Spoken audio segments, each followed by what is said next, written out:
What's up, addicts? In this video, we're going to be going over the Week 4 waiver wire report, going over everyone that you can pick up off of waivers for Week 4 heading into this next week for the XFL. Hey, if you're new to the channel, make sure you hit that like and subscribe button for more.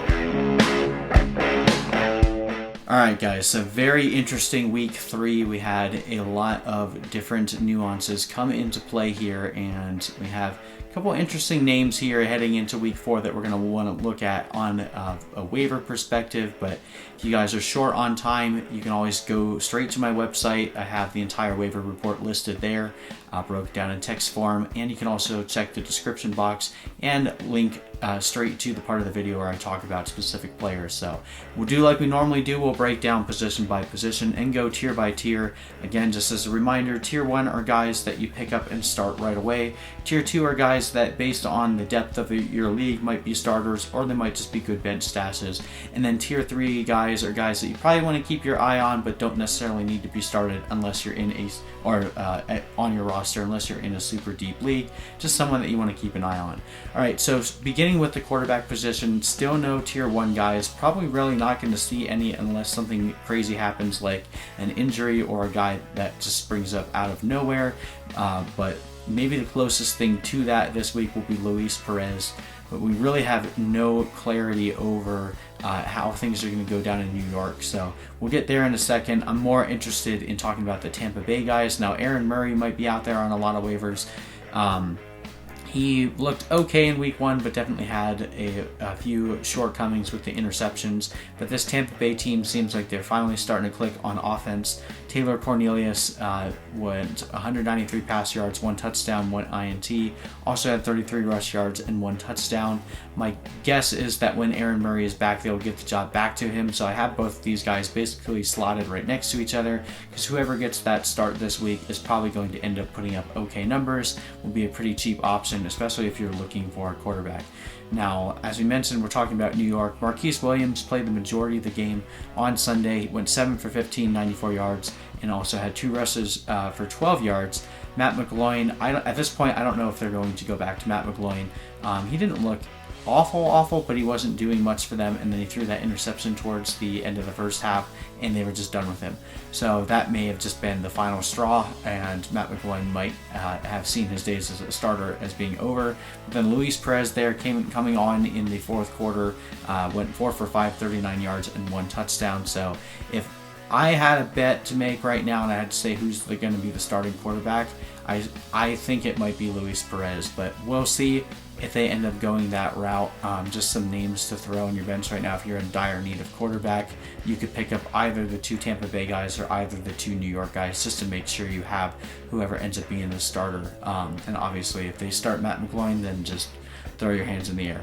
All right, jumping over to the running backs. We do have a tier 1 guy this week. Martez Carter out of LA had 11 carries for 34 yards, 2 touchdowns on the ground, also 3 catches for 41 yards and 1 touchdown through the air. 3 total touchdowns, not something we're going to expect every week, but this guy looked electric when he had the ball. Definitely has a lot of juice and gave this team a completely different dynamic than what they've been experiencing with Elijah Hood. Elijah Hood was ruled inactive last week, even though he was probable because of his injury. That may have had something to do with the 2 fumbles that he had in Week 2. Look for them to continue to use Martez Carter a lot going forward. He's someone that is your top waiver priority this week and can probably be started. He can be started pretty much immediately, and hopefully that value will return right away. Looking at the tier 2 guys here, Martez Carter was our only tier 1, but tier 2 we have Justin Stockton and Larry Rose. Now, Justin Stockton didn't have any carries for New York, but he did have 5 targets on the day, 3 catches for 41 yards, and he looked really good anytime he touched the ball. So I wouldn't be surprised if they start using him in a lot more screen plays, and should eventually see a carry or 2, just to make sure that teams don't just solely focus on him as a receiver every time he's on the field. And then Larry Rose, even though he did pretty poor on the ground, only 6 yards on 5 carries, he did have a goal line touchdown, something to note.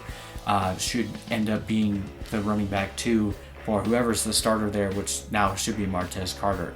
All right, looking at our tier 3 guys, Brossette is just a name you want to keep on your radar. He had 8 carries for 75 yards and a touchdown for DC. Now, granted, that was after they'd already benched Donnell Pumphrey and Jarrell Presley, but if either of those guys were to go down due to injury, Nick Brossette has shown over the past couple weeks that he actually has some juice in his legs and could actually be pretty productive in this system. So just a name to stow on your radar for now, unless you have a super deep bench, then you can throw him there. But with Donnell Pumphrey and Jarrell Presley, kind of underwhelming from a running back perspective. Might be not that long until we start seeing more of Nick Brossette. Okay, jumping over to the receivers. We have a tier 1 guy, but there's a huge caveat here in the fact that he was injured during the game. We don't know the extent of his injury, and of course we're talking about Trey McBride right now. So got hurt in that third quarter, and we won't know the extent of the injury until later this week. The XFL is not nearly as transparent about their injury reports as the NFL is, unfortunately. He had 5 catches for 109 yards and 2 touchdowns on the day. Finally saw the field. The first 2 weeks he was active, and I believe he was active week 2. I'm not sure about week 1, I can't remember, but didn't see the field at all in week 2. And finally in week 3, looks like he was there all along. Was the most heavily targeted wide receiver for Josh Johnson in this game, and was getting open deep down the field a ton of the time. So has a huge ceiling, but based on how severe his injury is, it might be short-lived. So make sure you keep an eye on that. Still definitely worth picking up, because we probably won't find out his status until after waivers have already run. So make sure you grab him, and if you're nervous about the injury, maybe you can find a way to package him into a trade about someone that doesn't care whether or not he's hurt this week. Definitely need to make sure that he is not sitting on your waiver wire after this week, though.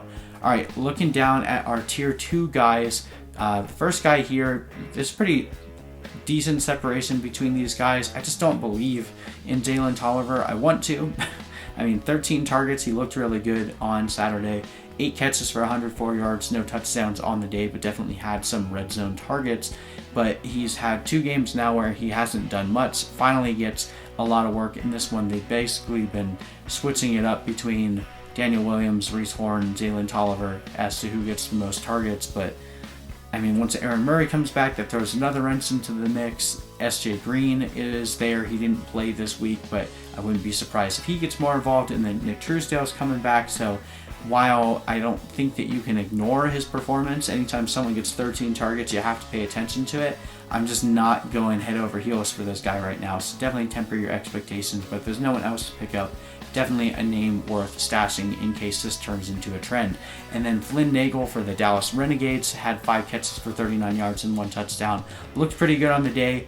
It's going to be a interesting situation to see who ends up getting targets other than the running backs and Donald Parham in this offense. But anytime a receiver in a pass-heavy team gets a touchdown, definitely a name that you want to make sure probably isn't sitting on that waiver wire. And then Austin Duke is the last guy in the tier 2. He looked pretty good, kind of took the place of Joe Horn. He went 4 for 43, had the 1 touchdown for New York, the lone bright spot for New York on their offense this week. Definitely not expecting that kind of performance each week, but definitely a name that we want to keep an eye on in case they begin to use him more. Okay, jumping down to the tier 3 receivers here now. Kayson Williams for the Seattle Dragons. I have him here because he hasn't played yet. He's been dealing with a quad injury, but he was projected to be their number 1 receiver heading into the season. We've seen Austin Prohl and Keenan Reynolds do pretty decent in his stead, but once Kayson Williams returns, I wouldn't be surprised if he ends up becoming their main red zone target. And now that SJ Green is no longer a factor, probably worthwhile stashing on your bench in case he comes back this week and performs well. You will already have, jumped the gun and made sure that you had him before you had to go to the waivers. Basically, that would have been something we would have wanted to do if we had any inclination that Trey McBride was going to get as targeted as heavily as he would this week. But now I kind of got to be a little bit more ahead of the game with receivers that are coming back from injury. We've seen this multiple times now with DeAndre Tompkins and Trey McBride, that once a player is back from injury, they're performing really well. It's a bit different than what we typically see in the NFL. It might have something to do with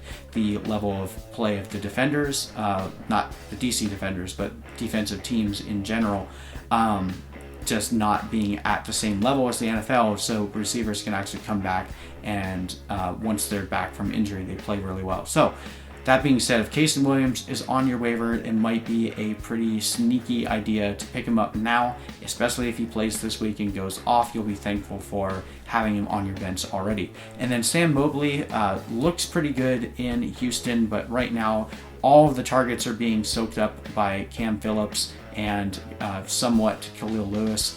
So Sam Mobley is kind of a forgotten man out there, but if for something were to happen to either Cam Phillips or Khalil Lewis, Sam Mobley would end up being one of the heavy recipients. He gets targeted pretty deep down the field, similarly to Sammy Coates and Cam Phillips. So I do think that he is a name that you want to keep your eye on, especially in deeper leagues. Unfortunately, we have no tight ends to talk about this week because, again, tight ends are pretty gross in this league. So anyone that we've already talked about that really hasn't changed. There's only one dominant tight end right now, Donald Parham. Nick Truesdale dealing with an injury, but I still think that he can be dominant, and pretty much everyone else, you're just playing hoping for a touchdown. So if you play in a league with a tight end, you're probably sticking with what you've got. All right, guys. Well, like I said, this whole report is up on our website. We post a bunch of stuff up there as well, from stat reports to we're building a comparison chart this week. Trade tiers will be going up tomorrow, helping you guys out if you're trying to make trades in your league.